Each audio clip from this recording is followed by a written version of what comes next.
You're listening to the Prosperity Report Love and Money podcast. Find out what every couple needs to become a winning team in love and money.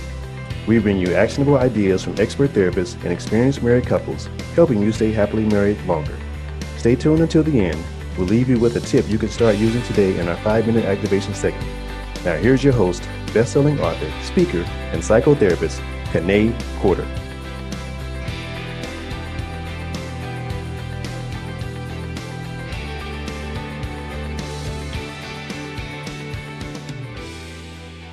Today, we talk to Annie Coffman, real estate investor, wife, and new mother, about how she decided to wait to have children. But first, it's wedding season, and I just want to remind you that you want to plan your marriage like you planned your wedding. You can do this by taking a few love and money courses to increase the love and money in your marriage. This is for lifelong learners who are dedicated to staying happily married. You can start with Prosperity Club and upgrade at your own pace, or go straight to Prosperous Couple Coaching and do one-on-one financial therapy with me, Kanae Corder. I'll give you more details later in the show. Annie and her husband Josh worked on their marriage bond before deciding to have children. After creating a successful marriage, a surprising life event sparked the desire to move forward and grow their family. Annie will share her candid story of how misunderstanding turned into a deeper connection. Please join me in welcoming our guest today, Annie Coffman. Hey, Annie. Hey, Kanae. I'm so glad to talk to you. Oh, me too. Thank you for having me on. Yes, I appreciate you taking time away from the baby. And it sounds like we got lucky and he is asleep. Yes, it's unpredictable, but so far so good. Yeah. So I want us to jump right in since, we don't know how much time we're going to have here. Sounds great. So I ask every guest, what is your idea of prosperity? Well, for me, prosperity really breaks down, I guess, into 3 main categories, which would be wealth, health, and spirituality. Of course, health is the obvious one, physical health. In order to prosper, I have to be taking care of myself, need to look out for my self-care regimen, as well as those people in my family or my life, and make sure that they are also taking care of themselves. And then, of course, wealth is just about building wealth, building a business, building security, all of those important things when you're looking out, especially when you have a new little one. And then last is spirituality. Of course, just the mental and spiritual aspect of caring for myself, knowing that I have the confidence and the fortitude to be able to achieve the things I want in my life, and being really calm and centered with that. Awesome. Yeah, confidence is one that I hear a lot, and I didn't really myself equate it to prosperity, but the confidence to just go after what it is you want is pretty important in life because there's so many people who just don't have it.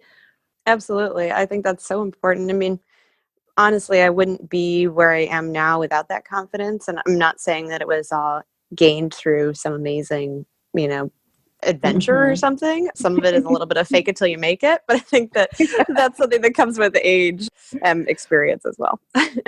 Yeah, absolutely. And sometimes watching other people do it, and then you're like, I can do that. Yes, exactly. Totally. Yeah.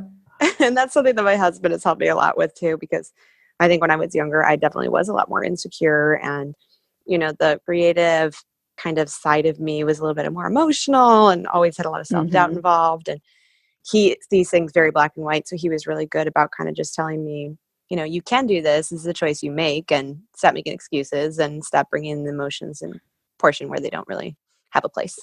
Yeah. It's good advice, especially coming from a man to articulate it that way, because sometimes they can, be less patient, but it's great the way that he articulated it so you could see where you were bringing emotions in that didn't necessarily have to be there.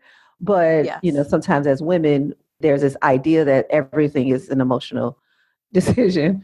Exactly. And it's much more of a balance. Now, don't get me wrong. Sometimes he's a little too cold and unrelated to things, and I'm kind of like, no, but that doesn't work for me. But it did help kind of create a balance in me where I didn't have one before. Yeah, and it sounds like you guys, I guess, value each other's opinions and say, okay, well, I can take on what you're saying. I can try to use it rather than shun it. Definitely. Yeah. It took a long time to get to that point. I won't lie. Probably when we were younger, it was more of like, I'm right and you're wrong. And I'm sorry you see it Mhm. that way, but that's incorrect. um, and we really had to work on our communication. And I think really reframing our communication is what worked for us. There was no mystery, really. It was just about saying, instead of presenting our thoughts or opinions as, this is my opinion, or so it is fact. And then when we formulate our responses, having our response be like, well, you're wrong because my opinion differs. Instead, we really started framing it as, this is my opinion and this is why I'm processing and this is why I have that opinion and how I think about it. And then the response also had to be reformulated to the place where it was, okay, I disagree and this is why, because here's how I got to my opinion. And it's Mhm. really our thought process that differs rather than our, overall perspective, I guess. Yeah, And yeah. that kind of helped to clarify and really make our communication a lot easier. That's awesome. And actually, in that response, it sounds like it's less emotional.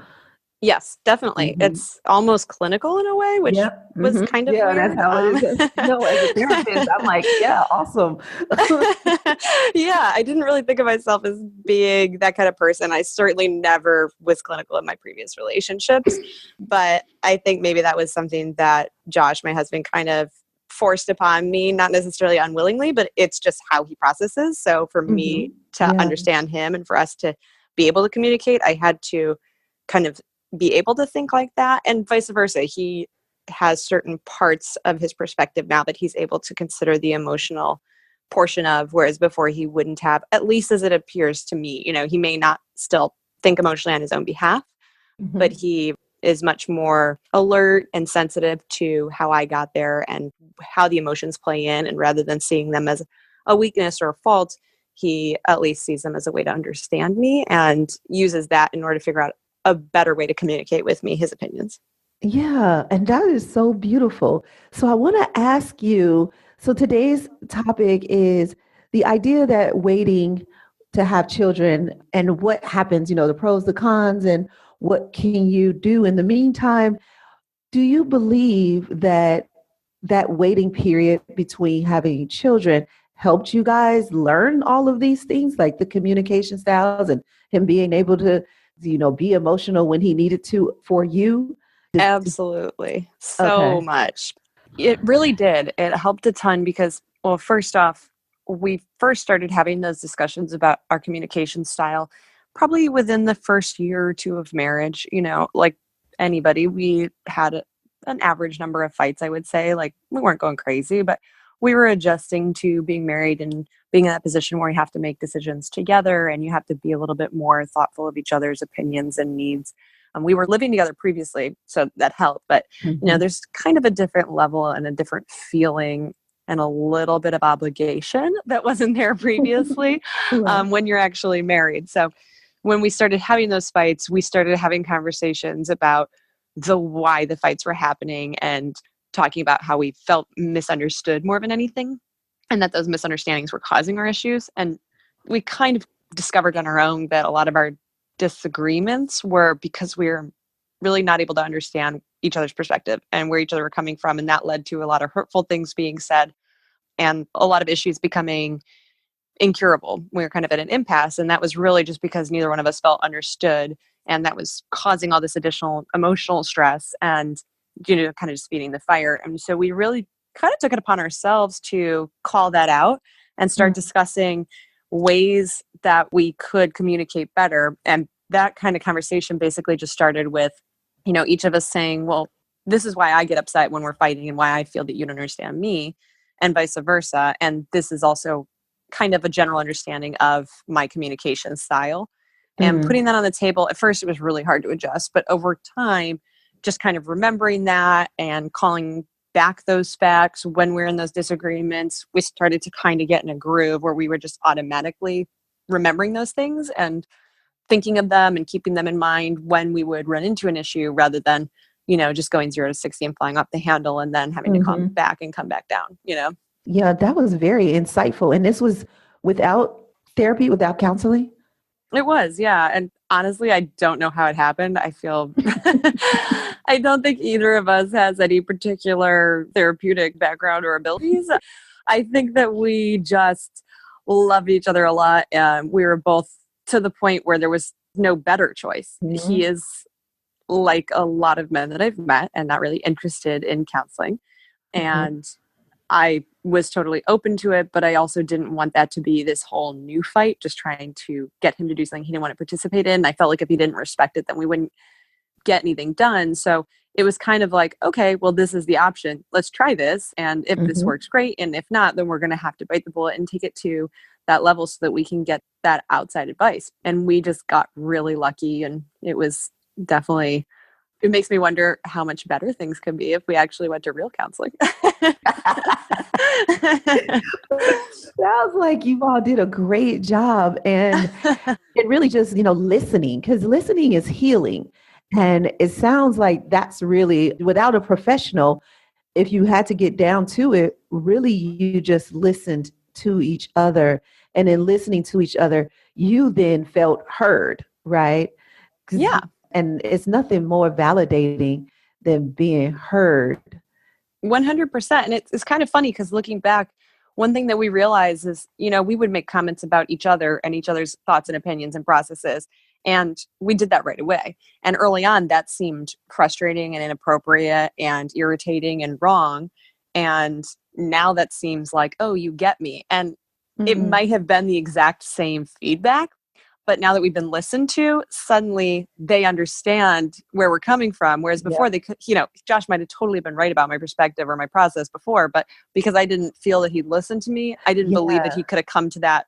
I thought he was kind of just being a know-it-all and a jerk. Yeah. Judgmental. Right. Yeah, exactly. But now he could say something like, well, you're only seeing it this way because this is how you process. And that's not healthy for you. And I'm like, oh, you're right. How insightful. Yeah. And it even sounds like it brought you guys closer together, being able to see each other's differences. Yeah, definitely. It really did. It kind of made us feel more like a joined front. It Hmm. was much easier than to deal with things that were coming from the outside because, of course, our issues were caused by something on the outside. And of course, they were actually about us and our process and our thoughts, but the Hmm. actual initiation was some external event, whether it be finances or job stress or issues of friends or any of those little things. So, by being able to get Yeah, that perspective and communicate, then we were able to see that it was actually this exterior thing and not just each other. absolutely. So, talk to me a little bit about in the beginning, and correct me if I'm wrong, you all decided to be a married couple with no children, right? Was it stated? Yes and no. At some point it was. It's definitely been stated many different ways and many different decisions. I think when Mhm. we were really young and we first got married, we just assumed like, well, we're this Midwestern couple and that's the process. We'll get married, we'll have kids. And actually we had said at that point, we'll wait 5 years into our marriage to have kids because we just felt like that was the right amount of time to really know each other and be adjusted to married life. And as year 2 and 3 ticked by, we didn't feel like we were going to be ready in 2 years. So that number kept getting pushed out until one day we said, maybe it's not important to us. Like we keep pushing it away and we don't feel like we're missing something. And it's possible that it's not important to us. But we were also not necessarily the type of people who were saying, like, kids are not for us. We Mhm. don't want them. We're not interested in that. That was never it. It was more about, well, do we need them? And what are our reasons? And like, is that an appropriate reason to have or not have them kind of thing, That's a great question. Exactly. And so there was a point when we said like, okay, yeah, it looks like we're not doing this. And at the time we believed it and we were confident and we were comfortable with it. And then a few years later, granted, around the time our friends started having kids, Mhm, mhm, I mhm. started to rethink that decision. And, it was one of those where I still wasn't, the maternal clock thing didn't really happen for me in that sense. Like I didn't feel I'm missing this, I need this, I'm just dying to hold a baby. That thing Mhm, didn't happen. mhm. But as we started to grow our lives together and build businesses together and have all of these different experiences, I did start to wonder if that was an experience that we were depriving ourselves of Mm. and that we were going to regret. I Yeah. started to kind of meditate and envision, and I thought when I was envisioning and meditating myself, so in real estate, I go to a conference every year. And as a part of that conference, he takes us through a meditation about where you're going to be in, 5, 10, 20, 25 years. Love it. I totally got into it, and which is hard for me. And I really let it go. And that's the moment I knew I actually wanted kids versus thought it might be a good idea, because totally provoked, a part of my meditation was that I was, grandma age, and I had a daughter there, and she was expecting a granddaughter, and that felt whole, and that felt like the future that I was envisioning, whether I had admitted it or not. And I don't know if I changed my mind over time or if this was always my path and we were just enjoying being a married couple, and so it didn't matter, and that's why we thought we wouldn't do it.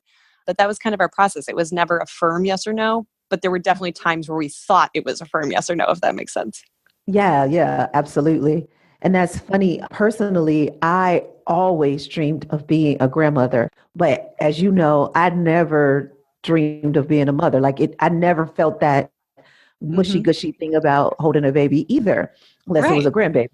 So, so when I got the opportunity to, bring on my adopted daughter, and then she had a baby, and it was like, oh, this is how I became This is a the grandmother. thing. Right. I knew it was there. Somehow it was going to happen. I didn't know. So it's Exactly. funny about visualization, because it was always in my vision to be a grandmother, but it was like, how do you do this? And I would even tell people, and they would jokingly like, how are you going to do that? I'm like, I don't know. I'm just telling you what my dream is.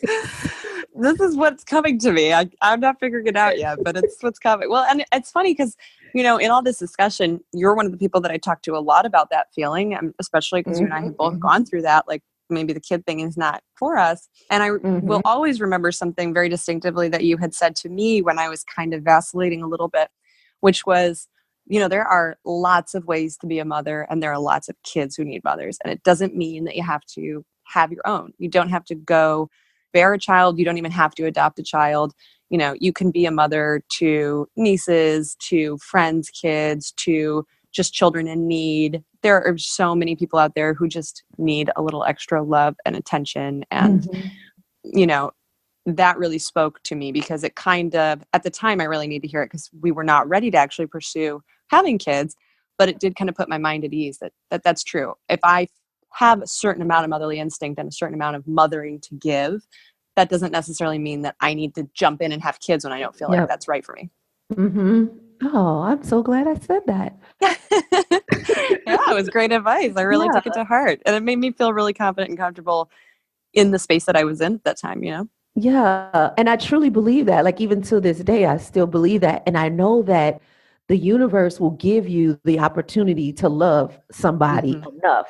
100%. If there's more love in your heart to give, the universe will pull you in a place where you're able to give that love.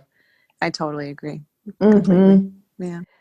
So you mentioned that other friends were having babies, but I know that there's like a group of you guys that kind of waited and have been married, 9, 10, and even with Kim, it goes like to 15 years or something before having children. So tell me about that. What was that whole life like for you guys as this was happening? So some of the families knew they'd always be parents, right? And that was always the goal. And for them, it was really just about, well, we're not financially stable yet, or our lifestyle doesn't allow it. I need to change jobs, or I need to figure out a new work schedule, or whatever that is. And so for them, the process was just about getting to that point. And I'm blessed to live in California, where there's no judgment. You can have kids whenever you want. There's no peer pressure. So, having a kid in your upper 30s is no big deal. And also in a place is very expensive to live. So that financial stability and ability to kind of rework your own schedule and your own lifestyle happens a little later, or at least did for our group of friends. So some of them hit that point because of that. Others went through the same process that I have been through, which is just not being sure if that was for us. And I will say that seeing my friends decide to grow their families and getting pregnant definitely made me think twice. And that probably is one of the things that initiated me rethinking it. Not to say, oh, I want to do it because they're doing it, which my husband did kind of tease me about, like, I just don't want you to be doing this because you're getting caught up in it because everybody else is doing it. Like, it's a lot to take on, which we did have to think very seriously about, because of course there's that part of you that just doesn't want to get left behind or left out. But when you start to really, for me, when I started to really consider why it was bringing those feelings up in me, I realized that it wasn't just about being a part of the group or doing what everybody else was doing, but that maybe there were some desires and feelings that up until now hadn't been as important, and them having kids or at least getting pregnant was cueing that up in me, not necessarily creating it, but just bringing it to the surface. And it was fun. It was fun to do it all together. We could joke about being the old moms, but the truth is Yeah. that all the moms here are the same age. Like everybody is that age. And we could really support each other. And we had, let's see, I think I have 6 friends who all had babies within a year. I know. That is so funny. Right? And my baby's the youngest. So I got the experience of all of their feedback and advice and comfort. And I also got a lot of great hand-me-downs because baby stuff is ridiculous. Yes. It's so expensive, and your baby will like it for like 3 days. So, Right. I didn't think I would be as interested because I thought, well, he might like something different. I'll get him whatever he wants. That, like, of course, doting mom in the back of your head until they're there and they stop liking the first thing you spend a bunch of money on. And suddenly you're like, forget it. I'm not buying anything. Who's got this? Let me try it out for a week. Exactly. So that was a nice little perk of us all doing it together as well. That is a good point. I don't know if you know this, but I read an article about there's a bunch of like Hollywood moms like Sarah Jessica Parker and Kerry Washington. And so this group of ladies, and they all had babies around the same time too. And they do that same thing. They're like all friends, and they're like, and they send the maternity clothes too. So like if whoever is having the baby next, everybody sends the maternity clothes. So they don't have to go out and buy another, $1,000 whatever dress. Cause they're a lot more expensive than ours. So, I know, right? Yeah. I mean, don't get me wrong. I'm not buying any $1,000 dresses, but yes, I totally agree. That's exactly what we did. And it's so helpful. It saves so much money because all that stuff you're really only using for a limited time. And it's just comforting and supportive. Yeah. It's also much less of a stressor because even if you can afford to go and spoil yourself and your baby and buy all that new stuff, there is still a time commitment. Now you have to find time, and you've got enough on your plate when you're expecting a baby and trying to build a business and still, involved and committed to your marriage and your friendships and all that stuff. Like the last thing I had time to do was go out clothes shopping, Right. Yeah, great point. And these are millionaire ladies, and they're still considering the financial investment of maternity clothes and baby stuff that, like you said, the baby is not going to like or even be able to wear for more than 2 months. Right, exactly. Fast. They do. It's so fast, and you never know what size your baby will be either. So yeah, because people bought us exactly. They bought us all this cute newborn stuff. He couldn't wear it, so it went directly to somebody else who also just had a baby who maybe was not a big chubby 9-pound baby. I mean, it makes common sense. It's like it doesn't matter how much money you have.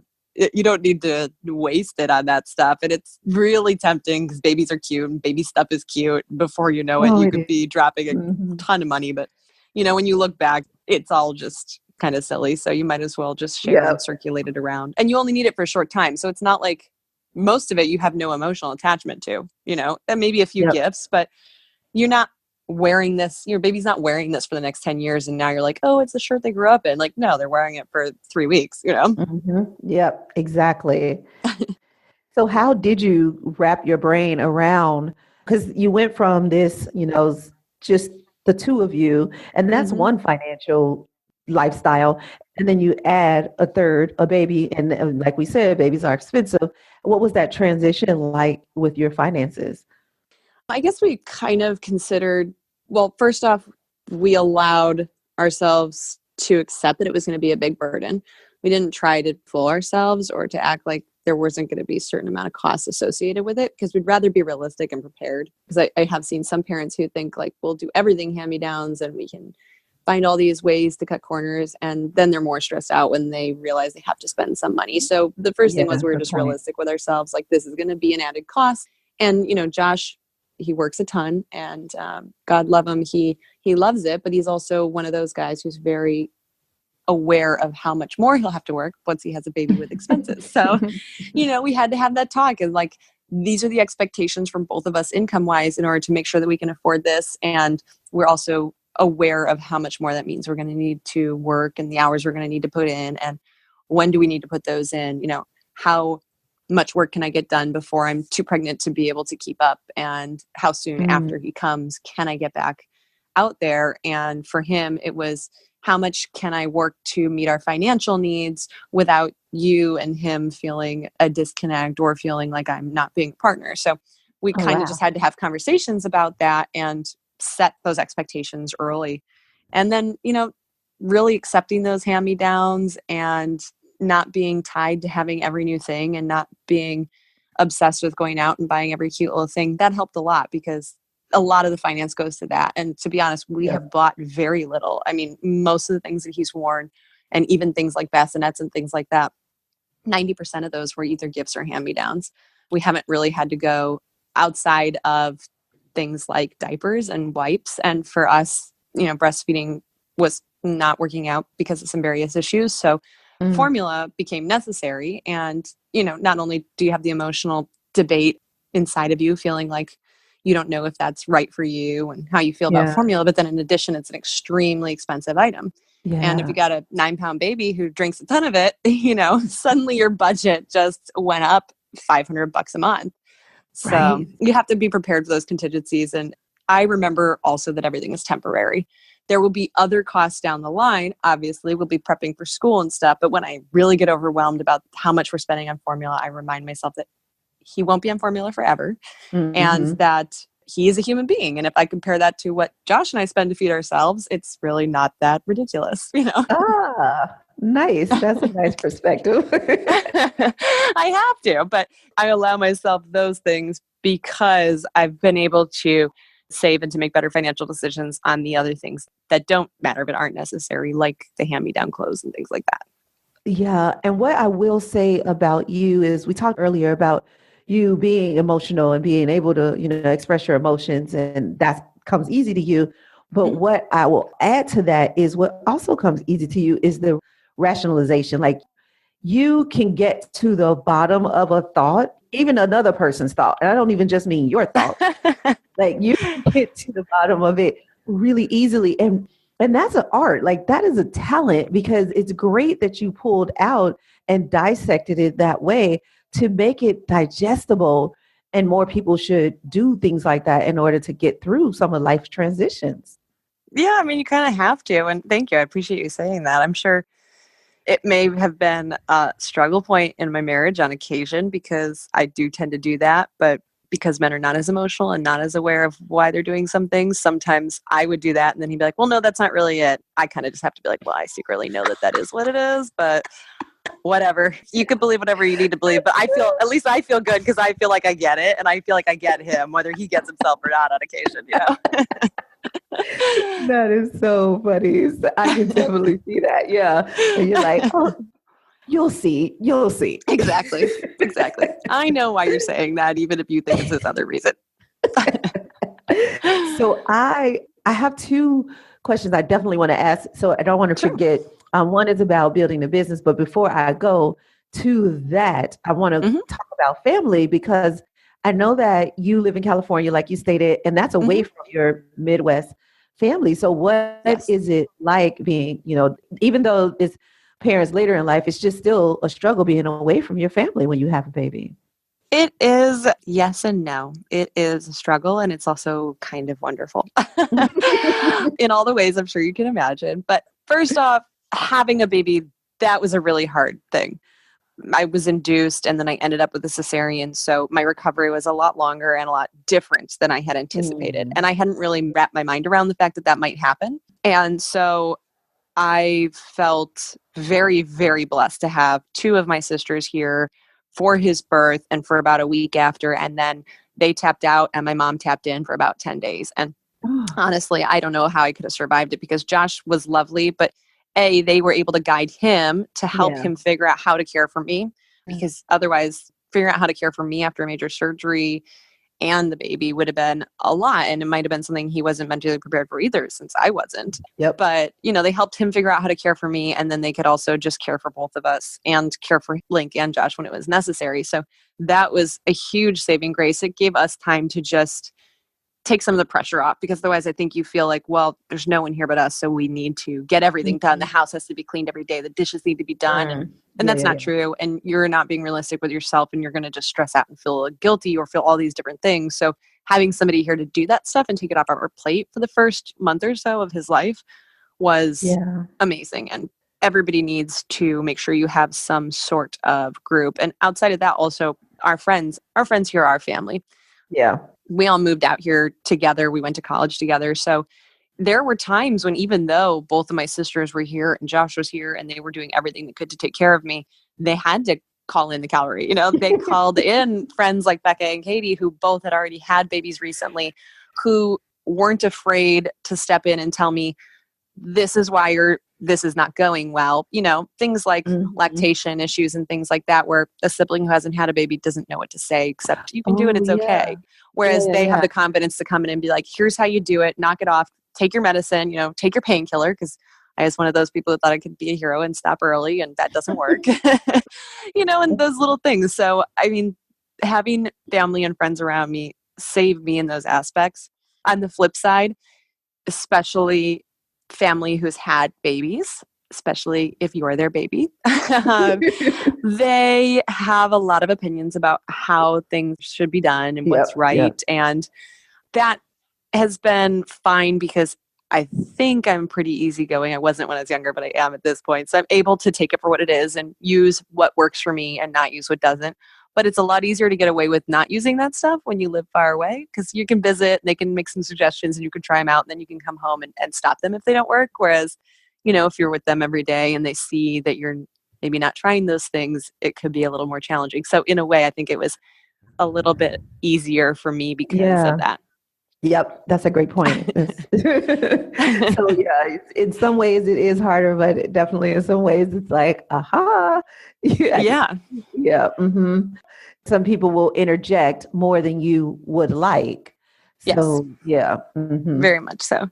But I mean, I've been blessed, like for the most part, even when I've gotten more advice than I maybe anticipated wanting or needing, it's typically been constructive. And I have been able to put up that boundary and say, I tried that, or I'm not trying that for X, Y, and Z. And luckily, my family and friends are very, very respectful and understand that motherhood is something everybody has to kind of do in their own way. So, aside from the initial, like, okay, well, I think you're wrong, everybody around me has at least been able to let it go and let me do my own thing. And on occasion I've come back and said, hey, you were totally right about that. My bad. That happens plenty of the time as well. But one thing I was going to say is that now I'm at a new stage, because my son is 3 months old. I'm fully recovered. I'm feeling better. I'm regaining my acuity. I'm sharper and I'm ready to work again. So now I'm thinking like, gosh, having family back now would be great, because now he wants to play and have attention. He doesn't want to just sit around. So it makes it hard to get any work done, which I'm feeling the need to go back into. But now he's at that stage where he needs more attention in a different way. So I do sometimes daydream about, that grandma who's the nanny who just comes over and plays with them all day. That's a great segue into my next question, because for a while, the business that you were building was sort of like your baby. So what was that like, having to go away from, because you didn't have a job, you have a business. And so that's a little different when you're taking maternity leave. It's a bit scary. So tell me about that. That's true. I mean, for me, maternity leave meant no business happening and no income happening. In some of my business, it also meant putting a lot more on my partners. So I have essentially two businesses. I'm a real estate agent, which that's all me. If I stop selling real estate, then there's no income, there's no business. And then the other one is a real estate centered business that I'm building with my husband and two other partners. And I played a big role in the operations of that. So as far as the real estate side went, I had to kind of accept that I was going to need to pull back, because the cycle, when you work with a new buyer, you don't know how long necessarily it's going to take to get them into contract. So there was a certain time where I had to say, okay, I'm going to pull back from marketing and getting new clients, because it's better for me to have less work than more work as I get later in my pregnancy. That was a little stressful, because it was obviously a dip in my income, but it was the right choice for me. It allowed me more time to prepare. And at the same time, I was transitioning into working more on our business, which is really more our baby. And we were kind of in the incubation period where we're figuring out how to grow. And so it worked out because I could stay at home. I wasn't trying to run all over and do inspections and things like that while I was getting really nice and big and pregnant. But, I'm also one of those people, I don't like to stop. I was doing a final walkthrough and handing over the keys right before he was born and right after he was born. Actually, I think I closed on a house the day he was born. And my clients joked around because they knew if they texted or called, I would respond. And I did have a partner who I work with on sales when we need to support each other. And so I had connected them, but it's one of those things where sometimes it's easier to do it yourself. Yeah. It's true. I was answering the phone. And then on our business together, I could have handed a lot more off to the partners, but it was really a space where I was the expert. And so the idea of handing it off and knowing that they were going to be fine was actually stressing me out. And one thing that got tiring, I really got sick of people telling me, like, you just have to do it. You have to let somebody else help you.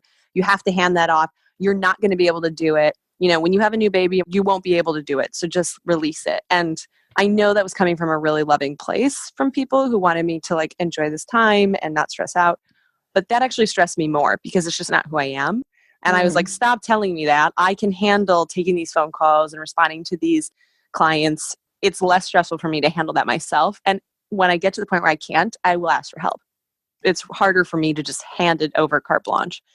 And that's what ended up happening, and I was in the hospital during my induction for 24 hours. And part of our business is short-term rentals. So I had to be available for guests if they had an issue. And for people who were thinking of booking. And, while between contractions, Josh would read me a text and I would dictate an answer. And sometimes it was too annoying and I just grab the phone and type it myself, So it worked for me though. I don't have regrets about how I handled it because everything got taken care of and it was less stressful in the long run just based on my personality.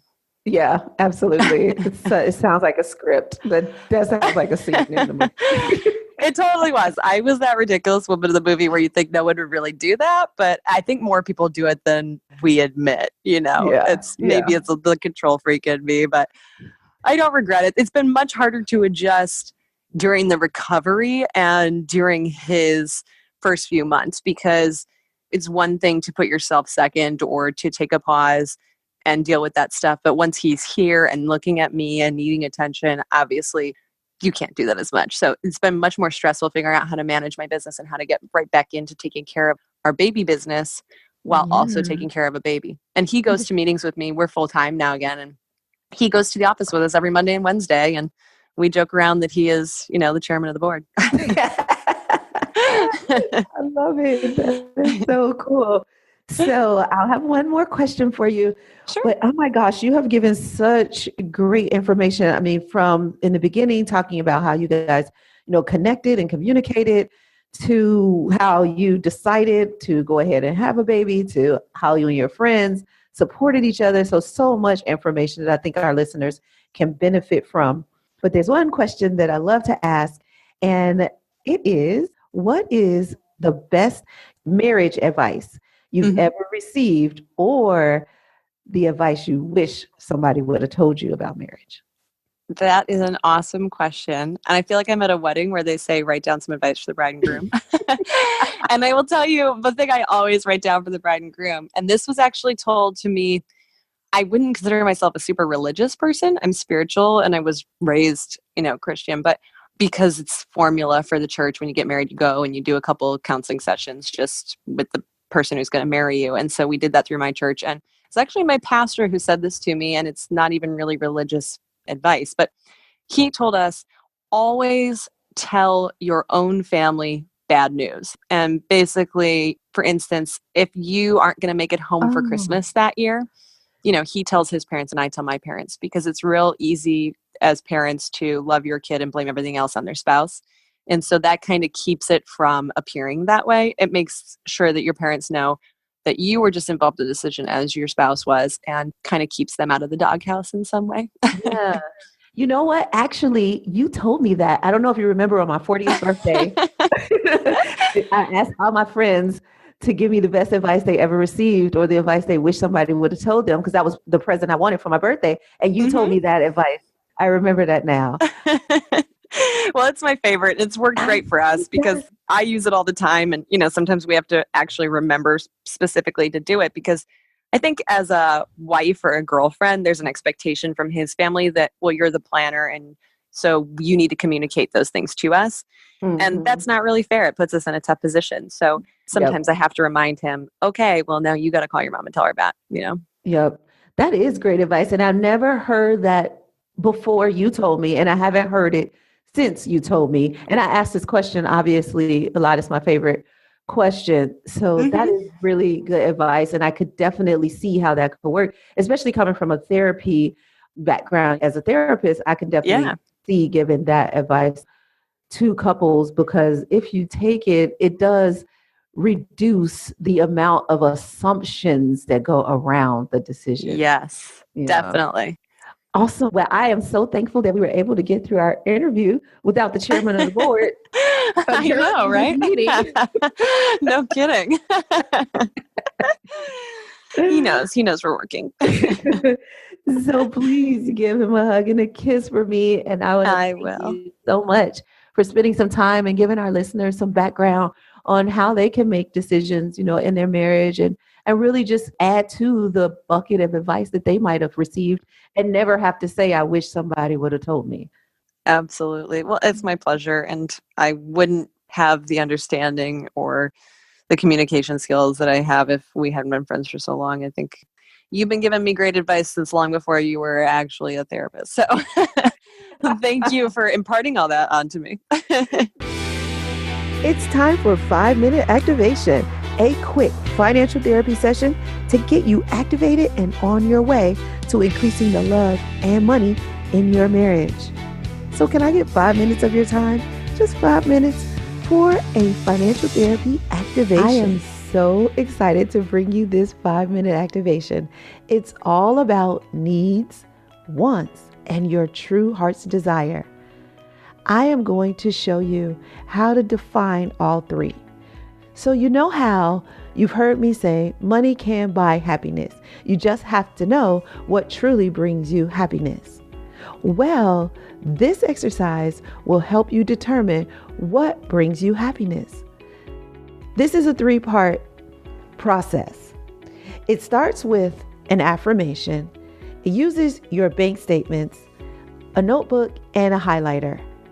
So step 1, start with the affirmation. Before doing this exercise, say these words: grant me the serenity to accept the things I need, the courage to delay the things I want, and the wisdom to know the difference. Then get to work by printing out your last 3 bank statements. Using a notebook and your bank statements, you're going to determine needs from wants. Open the notebook, draw a line down the middle of the page, write needs on one side of the line, and write wants on the other side of the line.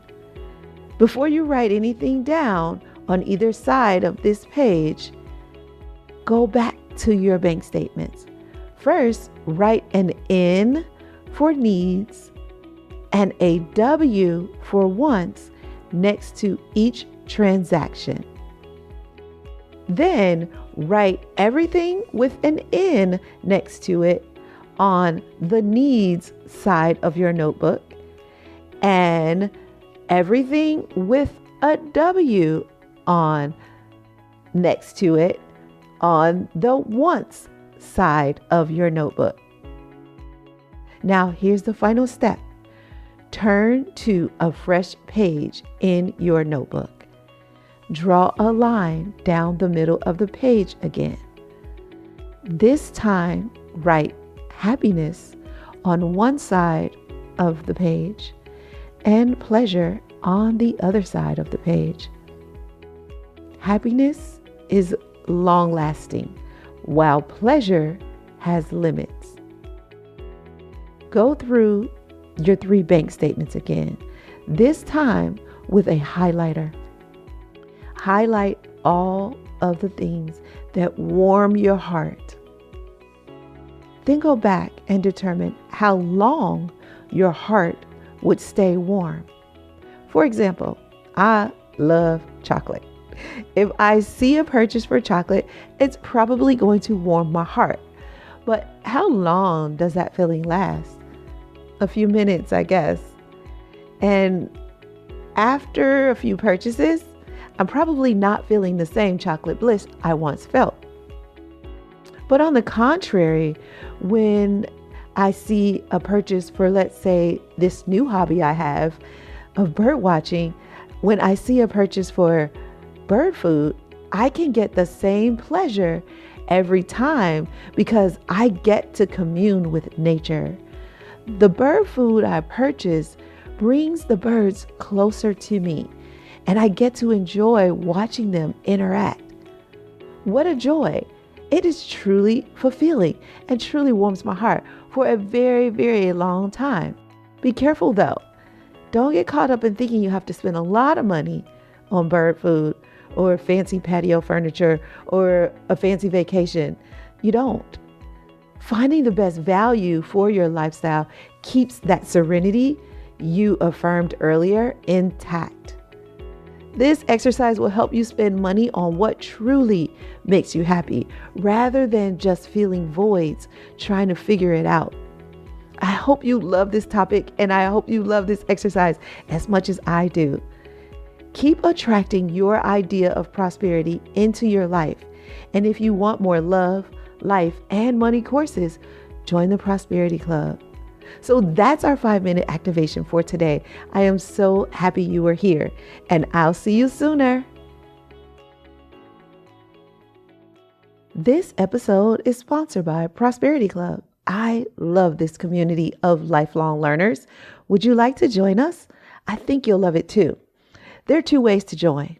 You can join for free by going to our private Facebook group at KeneCorder.com/Facebook. Answer the 3 questions and you're in. There you can interact and get video tips each week. However, if you are ready to get on the road to happiness and create your prosperity plan, then you will want to get the VIP membership. Go to KeneCorder.com/prosperity-club to get your annual VIP membership. The all-new VIP Prosperity Club is an annual membership.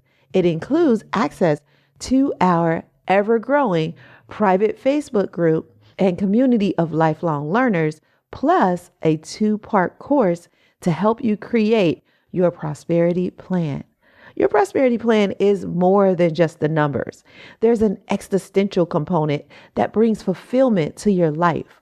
Prosperity Club is the course that helps you discover how to use your wealth at any level to bring happiness and fulfillment as you grow. At Presidential Lifestyle, we believe that money can buy happiness as long as you know what truly makes you happy. Prosperity Club will help you define that. So get your annual membership today. You'll receive a monthly money course and a monthly life course that will help you create your easy to follow prosperity plan, get on the road to happiness, and better understand your relationship with money. For only $97, that's about $8 per month or less than $2 per weekly course. It's a small investment for a big impact on your life and your money. You can have your very own prosperity plan and a community of like-minded people to help you stay accountable and on the path to happiness. I can't wait to see you inside. So go to KeneCorder.com/prosperity-club. Here you can also find out about the one-on-one financial therapy with me. Don't forget, a portion of every Prosperity Club membership goes to Allstate Foundation's Purple Purse. And for a limited time, each new membership will receive a free consultation. So head on over to KeneCorder.com/prosperity-club.